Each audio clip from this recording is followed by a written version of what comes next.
I was so hurt that I decided to go for a drive for an hour or so and ended up driving for 6 whole weeks. True story.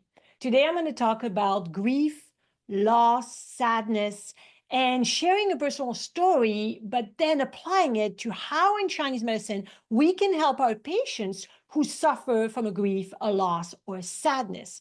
Because right now we are in the fall season, which according to Chinese medicine relates to the long and large intestine, specifically to the emotion of sadness and grief. So I'm going to share that story, and then I'm going to talk about all the different common patterns that affects patients that have long-standing sadness, grief, and feel like they can't move on or move forward. They feel stuck. We're going to look at the best acupuncture points to help our patients when it comes to this and all the tools we have in our toolbox, including ear acupuncture, to really support our patients going through a difficult time like grief, sadness, and a loss. Are you ready for it? Let's go. In case it's your first time here, I'm Clara from AcuPro Academy, and I create Chinese medicine and acupuncture content for students and practitioners, making it easy to grasp and fun to learn. Stories really truly illustrates our point. So I wanted to share a personal story that I have never ever shared online before. Before I met my husband of 21 years, I first moved to Canada. I didn't know many people. And within the first year, I met this man that I fell in love with. And for 2.5 years, I thought we were very happy and in love. And one day I came home from work and he said, I have something to tell you. And I said, okay, what? He said, I feel really guilty, but I have to tell you, 6 months ago, I met someone and I slept with her. And at that moment, my heart fell into my stomach. I felt like I was going to throw up. I couldn't breathe. Started having palpitation in my chest, couldn't breathe, and felt so upset. I thought I was going to throw up. So I looked at him and I said, you know what? I just need to go for a drive to clear my head. And so I got into my car and started driving. It was dark, it was January, it was raining, and I was crying.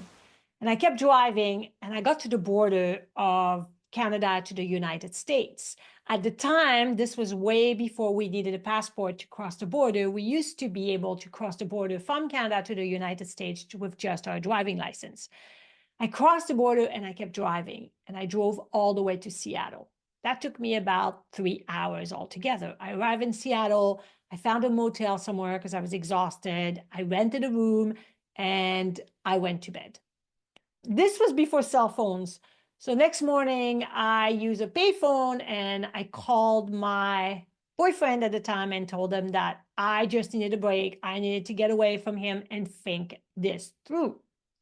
I then called my job at the time. When I first arrived in Canada, I did a lot of jobs. I sold encyclopedia door to door without speaking English. This is for another story. But I was working at a coffee shop and I called the coffee shop and said, I'm so sorry, but I can't come to work today. And I don't think I'm going to come tomorrow. And I think I should quit. I felt really bad, but I just couldn't see myself going back to work yet. I was in shock. I was hurt. I was in so much pain. My heart felt broken. This was my first long-term relationship. I felt so betrayed. I didn't know how to handle it. I was in my late 20s and my heart just felt like someone stomped on it. So I just thought, I can't go home yet. I just can't. So I kept driving. And like I said, when we first started, I ended up driving for 6 weeks. I went through Washington State, Idaho, Utah. I went to see the Grand Canyon. I hiked in the Grand Canyon. I went all the way down to Arizona. And then I veered west and from San Diego made my way back up to Vancouver, all along the west coast of the United States. How did I do this? I went to Walmart. I bought a bowl, knife, fork, spoon, can opener, and I bought food every day and I ate in my car. I stayed in very, very cheap motel, like Motel 6. If you've been there, you know what that is. Super cheap to stay in those places. When I was in Arizona, I stumbled upon a silent retreat where you could stay and pay as much or as little as you can. The silent retreat was on the Hopi tribe native land, and they are amazing. They offered this silent retreat. They offered people to pay at a scale, whatever you could pay, and then you would eat blue corn soup and blue corn bread. And there was a library where I could read. And then there was sweat lodge that were in tents outside where you could cleanse and do sweat lodge. And then you could walk all along the mesa. Like it was a big plateau where you could walk and hike and think. So I stayed there for 5 days, didn't speak, yes, me, didn't speak for 5 days in order to really gather my thoughts. And I did sweat lodge, I read a lot, I journaled a lot, and I tried to really try to understand what was happening in my body. And for 5 days, I did not speak. This is a silent retreat, so we do not speak at all. And it was perfect timing for me to really be within my thoughts and reassess my whole being, because I felt like my self-esteem has taken a toll. Why did he needed somebody else? Wasn't I good enough? Wasn't I pretty enough? Wasn't I nice enough, loving enough? All this me, it's about me. And then I realized during the silent retreat that this was not me. It was what he did, and I had to try to process that, right? So I did this for 5 days, which was so beautiful. If you've never done a silent retreat, I would highly recommend it. My husband did one in May in Wales for 10 days, and he said it was the hardest thing he's ever done. Now, his was meditation all day as well. Mine was just free spirited. You could do whatever you wanted, go for walks, read, journal, sweat lodge, etc. His was very structured, so it was a little bit tougher to do for sure, because there was a lot of meditation, but he absolutely benefited from it. So I made my way back up to Canada 6 weeks later. I had no more money in my pocket. I didn't have a lot of savings at the time. So it was time to go home. And when I got home and my boyfriend was there, I said to him, I am going to pack, I'm going to move, stay at a friend's house, and then I'll find my own place. But this is it. This is over.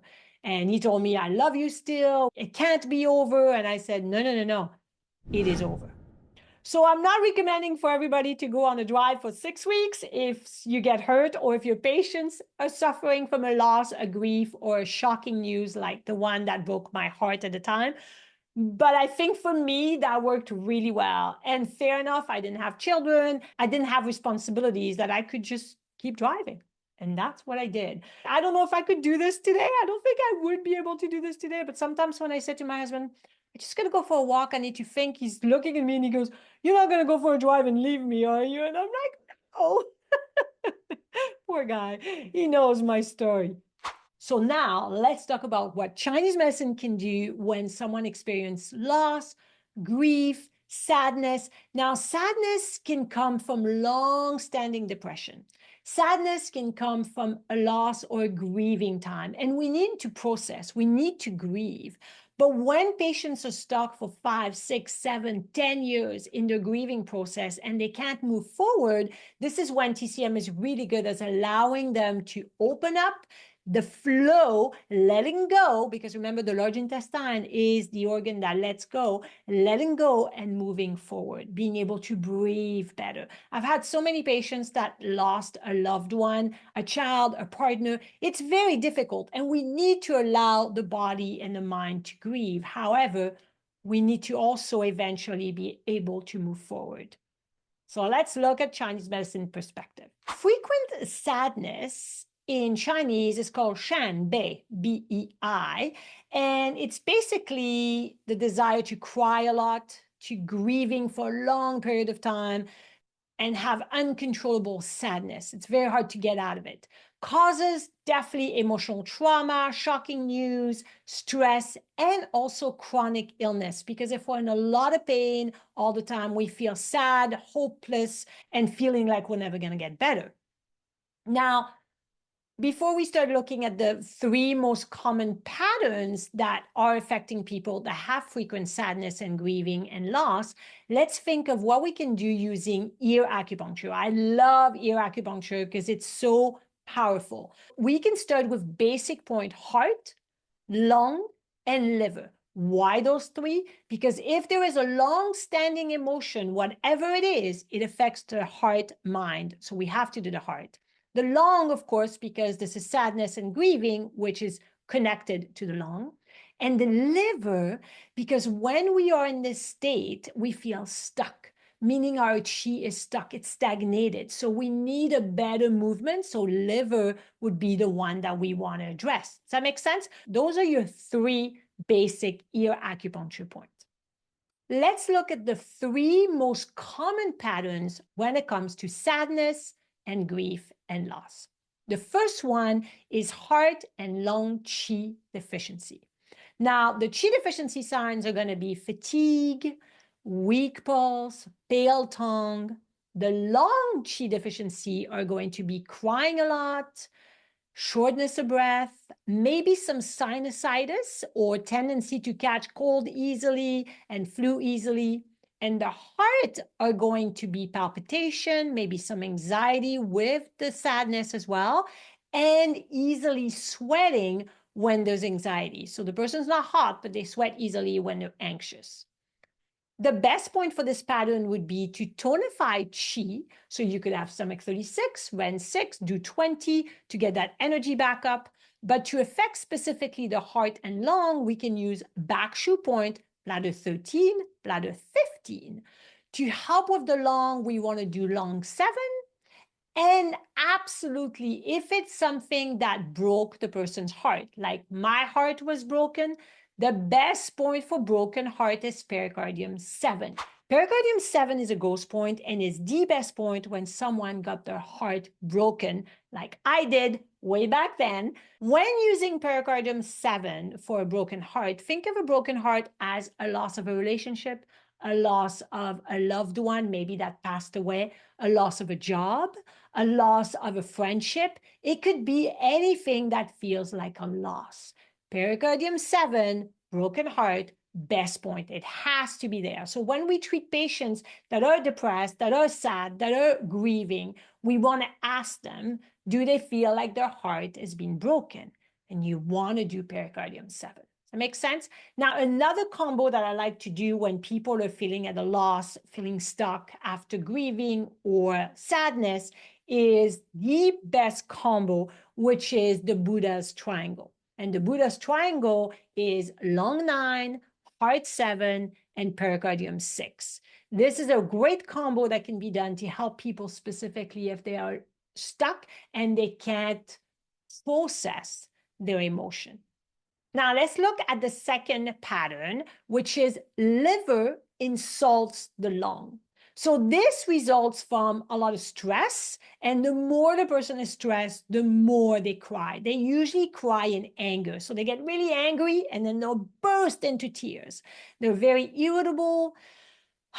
They sigh a lot. For women, there's a lot of PMS, specifically irritability and crying, like mood swings, go back and forth between crying and then being angry. They'll have shortness of breath, and they'll have more sinus feeling kind of stuffy prior to menstruation. The tongue will be red and a yellow coat because there is definitely excess heat in the liver, which insults the lung, creating some lung qi deficiency. And the pulse will be wiry, rapid. So in general, we want to do points to calm the stress, calm the liver, with liver 2 to bring the liver yang down, liver 3 to move liver qi, large intestine 4, again, to move blood, to really release that anger, that stuckness. Lung 7 to strengthen the lung and open the chest. You can do bladder 13 and bladder 18, which are also back shu point of the lung and liver, and are located in the chest area, which will allow for better breathing, for opening up. Now, you can do Ren 17 as well to open the chest and let go of all those emotions. You still want to look for the root cause when it comes to liver insulting lung. So if there's a lot of anger and stress, it could be due to a loss, right? If a parent has lost a child that has been killed in a driving accident from someone that was a drunk driver, of course they're going to be angry, right? This is normal. This is why there is an organization called MADD, M-A-D-D, which is Mothers Against Drunk Drivers. Anger is a really big result of loss for a lot of people. We all deal with loss in a different way. For me, the silence, the being in my head, the writing the journal was very useful. For some people, anger comes in. For other people, it's anxiety or fear that paralyzed them because of the loss and the grief. The third common pattern we see a lot in clinical practice is heart and lung yin deficiency. So the patient's going to cry for no reason. They're sad all the time. This is when someone maybe has lost a child or a partner that dies, and they just can't move forward. They cry a lot, they're sad all the time, they never ever smile or laugh. They have insomnia where they toss and turn all night. They feel hot at night specifically. They have red cheeks. They feel short of breath. And they have 5-center heat. 5-center heat, as a reminder, is the palms are hot, the soles are hot, and the center of the chest is hot. And that's a typical yin deficiency symptoms. They're going to have a red tongue without a coat, probably cracked, and a thin, rapid pulse. This is something that people have experienced for quite a while. Heart and lung yin deficiency could happen maybe in older patients, but not always. And we can look at it again by starting with pericardium 7, the point that is best for grieving due to a broken heart, maybe through a loss of a partner, a child, a parent, anybody that you feel like your heart's been broken. Then we can do Acupuncture points of the lung and heart, which is bladder 13 and bladder 15. Lung 7, we definitely always want to do lung 7. Heart 7, of course, for better sleep. And kidney 3 to help balance the heart and the kidney, because usually when it is in long standing, then it's really important to involve the kidney, because the kidneys are going to get affected and the person's going to age faster. Now, can you add up spleen 6 to all those patterns protocol? Absolutely, because it's a perfect point to calm the mind. Yin Tong, Ear Shenmen, you can add up all the calming points for sure. But I think what's important is to start with the 3 most important points when there is sadness, grief, and loss. Pericardium 7, because it's the point for broken heart. Lung 7, to really protect the lung from all this emotional stress that affects this specific system. And kidney 27. Kidney 27 is one of the best points for grieving and loss. And I have done it on all my patients that have lost their loved one. It works really well in opening the chest and letting go. The lung and the kidney have a great relationship in TCM. Remember that the lung breathes in deep, deep, deep, deep, deep the oxygen, and kidney grasp that oxygen to be able to live a long life. Kidney really wants a lot of oxygen. This is why deep breathing exercise allow people to live a longer life. By the way, the graphics I shared today are from my book, TCM Treatments Made Easy, which has over 160 syndrome and all the treatments that we can use and the tools in our box of Chinese medicine, including acupuncture points, formulas, ear points, and so much more. So get your copy today. It's in the link below, and I also offer the option of a PDF version as well. This is why I love Chinese medicine, because we can help patients specifically process grief, loss, and sadness. I wish you a fantastic day. Keep changing the world one patient at a time, and especially keep rocking it using TCM.